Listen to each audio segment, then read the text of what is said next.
want to say one more time to all the dads here, happy Father's Day. We're proud of you. God's using you. Thank you for being at the Grove this morning as we celebrate Father's Day. But I brought with me one of my favorite dad pictures growing up. This is my dad with me and my twin brother. Some of you are wondering which one is my twin brother. It's not the one in the middle. That's our chimpanzee named Tarzan. Paul's on the right, I'm on the left, by the way. But every night, my dad would read to us in bed. This is in our bamboo mat house in the bush. And our chimpanzee would sit there and listen as long as he read. And then afterwards, he would sleep in my bed at night. And the great thing is, he was our ant alarm. Now, you don't need one here in Chandler. You need a fire alarm. We had an ant alarm because every once in a while, the army ants would invade our house. And once they showed up in the middle of the night, and when they come into your house, I mean, they come in by the hundreds of thousands. A wall will turn entirely black with ants. And he wakes up screaming one night, and I get up and I was like, why is the guy screaming so much? And then I realize something's crawling all over me. I jump out of bed, I'm covered in ants. What the ants do is they cover their sleeping prey and then bite them to death. Anyway, that's what happens there. And anyway, so I wake my brother up and I go, hey, there's ants on our bed. And we run in my parents' room, there's ants. And then my mom sits up and she goes, oh no, Marion. I had a little 3-year-old sister asleep in the other room and my mom runs in and I'm thinking, oh no, she's done. And then I hear her crying, so everything was fine. Everything was fine. So that's how that ended up. Today on Father's Day, it's the first Father's Day I've gone through without my father. I think most of you heard in February, he passed away in South Africa. And so for the last 3.5 months, I've been thinking about his life. And there's some thoughts that I've been wanting to share with you. And so on Father's Day this year, I'm going to pause in our study in Philippians, and I want to share with you some lessons I learned about God from my father. And I want to take the few minutes that I have to share with you those life lessons that I don't think were just good for me, but I think there's something there we can learn that all of us can learn. The first thing that I wrote down when I was thinking about this was that my father always was courageous and brave. I learned from my father to take courage and be brave. I'll finish the ant story. As Tarzan got bigger, the chimpanzee, he started to sleep outside. And one night the ants came back and none of us woke up and the ants killed our chimpanzee. And we did get another one. I did get another one named Jimbo and he was great. Had him till I got married and then he bit Veronica and that was, Jimbo had to leave. But anyway. So when we woke up and the chimpanzee and our pet was dead, my dad was angry. And so he goes behind the house. I remember he grabbed a 5-gallon can of gasoline and some matches. And he just mentioned that he was going to find their queen wherever their nest was. And so he was mad. But my twin brother and I, we stay at a distance and we follow him through the bush almost a mile. And he finds this abandoned termite hill. They're like this big. And he knocks the top off of it and you could see the ants the millions of ants had been coming from there, and so he pours 5 gallons of gasoline down there and throws a match in. I don't know if you've ever lit 5 gallons of gasoline on fire.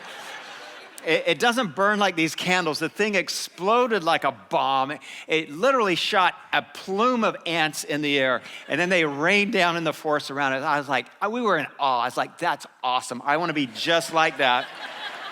I want to blow things up. But that's how my father lived. I never, to be honest with you, never saw him afraid of anything. His life text was the book of Joshua. And when you open to Joshua chapter 1, it opens with these words, be strong and very courageous. Then it goes on about 6 times, be strong, be brave, and very courageous. And that's how my father went through life. It goes on, we read this, verse 15, as soon as the priest who carried the ark reached the Jordan and their feet touched the water's edge, the water from upstream stopped flowing. It piled up in a great heap and the whole nation completed the crossing on dry ground. He loved this passage and he would say this, God wants wet feet, not cold feet. God wants courage and bravery, not people who are afraid. like I said, I can't remember my father being afraid of anything. The things that scared me in the bush never scared him. For example, sometimes at night, the witch doctor and the grand devil will come dancing on our mission. They came from the village down the path, and they would come in masks and then their grass skirts, and they would have people dancing around them with drums and machetes, and we would scatter like flies when we saw the grand devil coming and dancing. But my father would walk out of the house, and he would say, "This is God's mission." So he could get right up in their mask and say, "Now go take your juju back to your village." And they would leave. Everybody else was scared to death of these guys, but not my father. When we drove through the country, there were always checkpoints. It'd be military, police, customs. Everybody had their checkpoints. About every 50 miles you'd hit one, and there were always some kind of soldier or police officer or immigration officer that had been drinking cane juice and palm wine all night, and their eyes were red and they were inebriated, and they would say, "No, if you want to get through my gate, give me some money." And my father would stand on his principles and say, "I don't give bribes." You know, the Bible says not to bribe people, so he had refused to give their bribes. One day he's out of the car arguing with the guys about opening the gate, when one of them says, "Reverend, if you don't give us $1 to open our gate, we're gonna make you dance." Now, maybe you don't know what that means, but that means we're gonna shoot our M16 at your feet and make you jump around. I'm like, "Dad, just give them the freaking $1. And the gate, he just would say, "Take me to your commander. Open the gate or take me to your commander." And they would. He was not afraid of anything. Fathers, mothers, teach your children courage. Teach them to be brave when life makes them afraid. That's what I saw in my father. I wrote down lesson number 2. Be a person of peace. My father was strong and courageous when I think of him, but he was always a person of peace. In the Bible, there's this great line when Jesus is sending out the 72. This is Luke chapter 10, verse 5. Jesus says, "Whenever you go into a house, first say, 'Peace be with this house.' If a person of peace lives there, then stay there." Isn't that a great line? If a person of peace is there, then stay there. Jesus introduces us to this idea of a person of peace. Of all the people I've known in my life, I know that my father, I've known him as an apostle of peace. I can't remember a time, honestly, when I ever heard him lose his temper and yell or shout at someone in anger. It's just not how he lived. Instead, he was full of peace and wisdom. And I try my best to live that way. Sometimes I would want him to get worked up and angry about something, and he still wouldn't. For example, there was an afternoon when my twin brother and I had bought a pair of handcuffs off a Liberian police officer. That's just how we rolled. And we found a friend of ours down at this little Coca-Cola shack. And so his name was Ricardo. He's from the country of Spain. And so we circled up on Ricardo and handcuffed him to a bar stool. And Ricardo started to freak out and yell, "Hey, let me go." He started to cry. And some of you would say, "That's bullying." Back in the late 70s, that was just growing up. You know, we were just growing him up. That's just how life went. So we tortured him for a while. It didn't hurt him or anything. He's crying like a little girl, but it doesn't matter. And I was saying, so finally we let him go, and we go back to our house, and didn't think anything of it. But then about 15 minutes later, his older brother, I forgot he had a 19-year-old brother, and his father show up. And they're mad, and it came flying up in their car and came to our front door banging on it. So I turned to my buddies that were there. I said, "Let's go outside and show them who's bad." All right, that's what I said. I don't think it was the smartest thing, but let's go outside and show them who's bad. Fortunately, my friend Joel went out the door first, and he took one to the ear, and then from the big brother. And then I see that the father has pulled a knife. I'm not making this up. And so I yell, "Knife, he's got a knife." And then I yell, "Throw rocks." So around our house, What are you gonna do if you don't have a weapon? You throw it. But around our house, we had like 1-inch granite, like you do around your house here in Chandler, and we're whipping rocks at him. He's chasing us around the yard. We're yelling, screaming. And so obviously my dad heard this from his office, and I see him walking towards us. And when the man from Spain sees him, he puts the knife in his pocket like he never had it. And so my dad goes, what's all the yelling about? And I'm like, yeah, Dad's showing up now. He was in the Navy. He's gonna take care of this guy. And he comes up, and I said, this guy has a knife. He's chasing us. And so he pulls us together. He says, what in the world are you doing with a knife? These guys are in 10th grade. You can't stab them with a knife. And so the man's all ashamed. And then he asks the man to apologize, and he apologizes. And then he says, but the man says, but these guys were bullying my son. They handcuffed him and roughed him up. Not really. And so my dad makes us apologize to the Spaniard. And the man says, yeah, I'm sorry, I lost my temper. We're from Basque, Spain. We're Basque Spaniards. We have a temper. And so my dad says, all right, it's okay. We're going to have peace. And then he says this. He said, let's pray. And so we bowed our heads in my front line and prayed with a man who was trying to stab us. That's how that went. But can I just say, fathers and mothers, show your family. At work, be a person of peace. Be an apostle of peace. At home, when you walk into your home, can I invite you to fill it with peace? That was one of the great gifts that my father gave us, is that when he came home, he made everything more peaceful. That's the second lesson that I wanted to share that I learned from my father.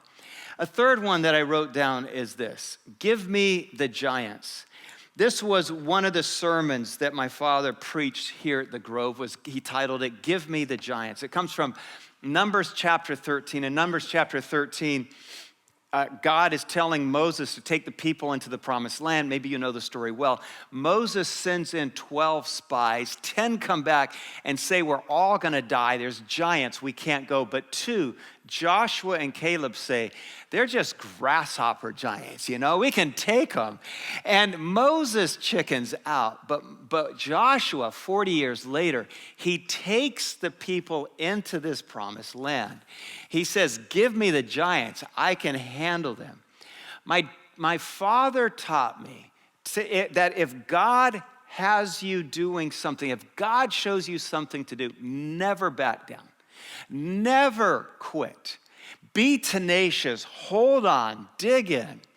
I think in life, one of the easiest things to do is to quit. Can I say, fathers and mothers too, don't let your kids quit anything. If you have them signed up in baseball right now for the summer and it's 109 when they have practice and they want to quit, don't let them quit. Quitting is easy. Sticking with something and being tenacious, that's the hard thing. I think it's a great godly quality that when you start something, you don't quit. You don't back down. You don't give up. Giving up is easy. I say this because I watched my father live this way. Some of you have heard me say that this bamboo house, the picture that was taken with our chimpanzee, it burned down on us. The Sapo people had built us the nicest house that you could build in the jungle. It was on stilts, about 2 feet high off the ground. It had wood plank floors, but the walls were made out of bamboo mats that they painted gingham green and white.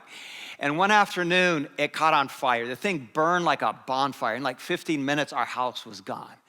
And so my parents were discouraged, and some of the other Americans that lived in the country said, maybe God is saying, go back to America, give up. Living in the bush is hard. Your kids have had malaria. Why don't you just go back? But my father said he didn't think that's what God was saying.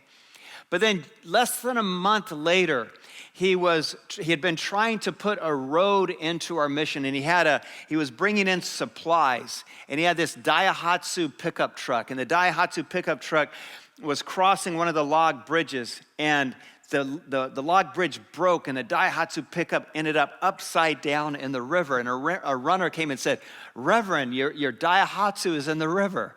And so he had to go and pull his Daihatsu out. Just after that, the next day, he was trying to build us a house that wouldn't burn down out of cement blocks, and so he put in a septic tank.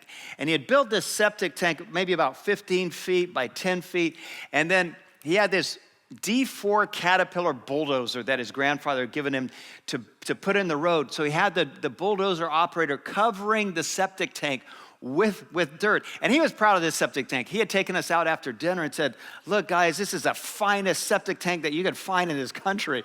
He had this slab poured over the top of it, and he was proud of the thing. But anyway, so the tractor driver is pushing the dirt over it, loses his orientation, backs the tractor square over it, and drops in the septic tank. So his Daihatsu truck was in the river. His tractor was in the septic tank. His house had burned down. And so my father says he went to his office in this little bamboo mat house, and he said he sat down and he slammed his Bible open on his desk. And he said, God, if you have anything to say, you better say it now. And he said, or I'm out of here. He said that, or I'm out of here. And he started to read. And he said his Bible had opened up to Isaiah chapter 18. And it reads like this: go swift messengers to the land beyond the rivers of Ethiopia, where you hear the wings of the mosquito. That's what it says. And it hits him as he keeps reading. This whole Isaiah 18 is about Africa. And he said, God is saying, no, Jack, you're supposed to be in Africa, but you need to go to all of Africa. And he was like, what? And so instead of quitting, instead of giving up, he doubled down. The next time we came back every 3 or 4 years to the U.S. He raised money and he bought a Cessna. And on the side of this Cessna airplane, he put, go swift messengers. And he started flying around the country to train more pastors. My point is this: if you face something difficult and you feel like giving up, instead of giving up, say, God, give me the giants. I'm not gonna back down now. Instead of giving up, he stayed in Africa another 45 years until he passed away there. Lesson number 4 I wrote down is move out or miss out. This was the last sermon that my father preached here at the Grove. He preached it about 18 months ago or so. But my father's point was that often God gives us opportunity and we don't take them. Living life with my dad was an adventure. For example, when he turned 80, he told all of us, he said, Moses climbed Mount Sinai when he was 80, so I want to climb Mount Sinai. So we all flew to Egypt, like a dozen of us, and we climbed Mount Sinai in Egypt. But after we had been in Liberia for a number of years, and he and my mother had built a Christian college there, and the college was up and running. He felt that God wanted him to build more colleges in Africa. And so they weren't sure about it. And he was back reading Isaiah again, and he says God gave him this verse out of Isaiah. This is Isaiah 54, verse 2. And it reads like this: enlarge the place of your tent. Stretch your tent curtains wide. Do not hold back. Lengthen your cords. Strengthen your stakes. And so because of this verse, they left Liberia and traveled 4,000 miles to the east and built a second African Bible college in Malawi. And then a few years later, traveled 2,000 miles north and built a third African Bible college in Uganda. You see, for him, he felt like God was always saying, I have something next. I have something new. I have something bigger. Move out or miss out. Keep expanding. Keep growing. Don't be content. Don't settle for what you've already done. That's how he lived life. And so I've tried to live life the same. That's the fourth lesson that I wanted to share this morning. Move out or miss out. The last one is, maybe you've heard this mentioned before at the Grove, and it's this: faith in action, God in motion. When we go back to Joshua chapter 3, where we started, in verse 15, we read, when the priest stepped into the Jordan, then the water stopped flowing. Those are key words there, that when the priest stepped in, then the Jordan stopped flowing. My father, this became his life phrase here: faith in action, God in motion. He had it printed on just about everything that he could. The point here is that we are called by God to take the step of faith first, and then God works. I think a lot of times we say, God, okay, if you can show me how all of this will work, if the math works out, if I can have enough money, then I'll do what I think you're telling me to do. But it was quite the opposite with the people of Israel.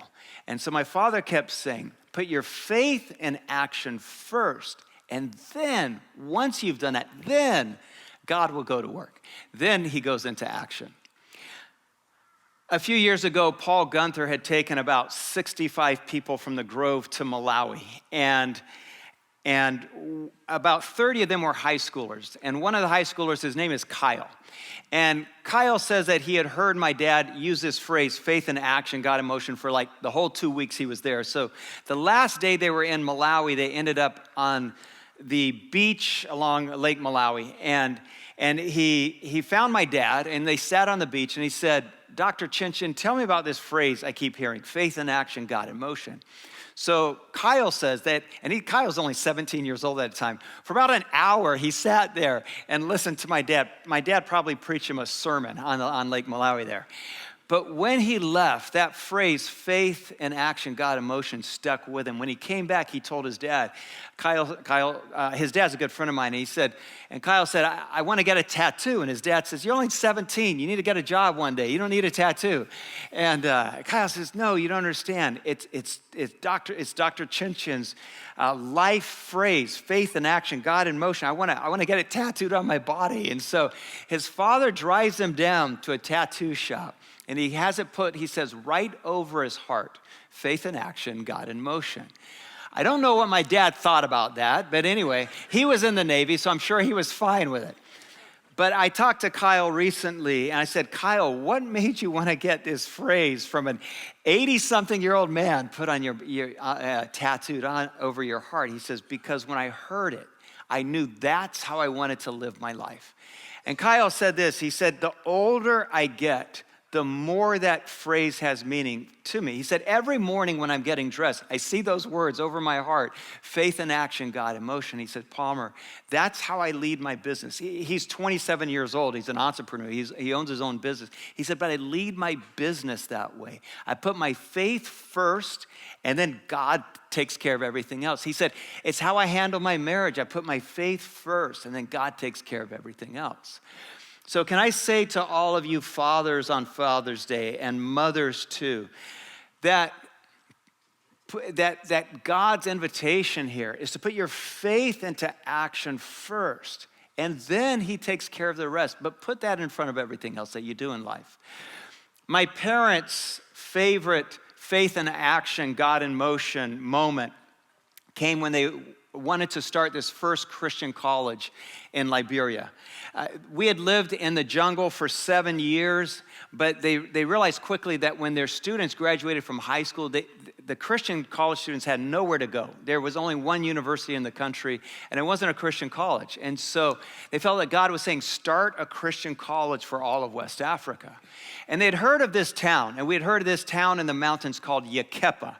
And Yakepa was a town that was built by a Swedish mining company. And we had heard that the Swedes had put in paved roads. And they had in this town, there's about 30,000 people, about 2,000 Europeans. And they also had 24-hour electricity. We heard they even had water you could drink out of the tap. We're like, no way, because we still drank water that was boiled in a pot for 20 minutes before we could drink it.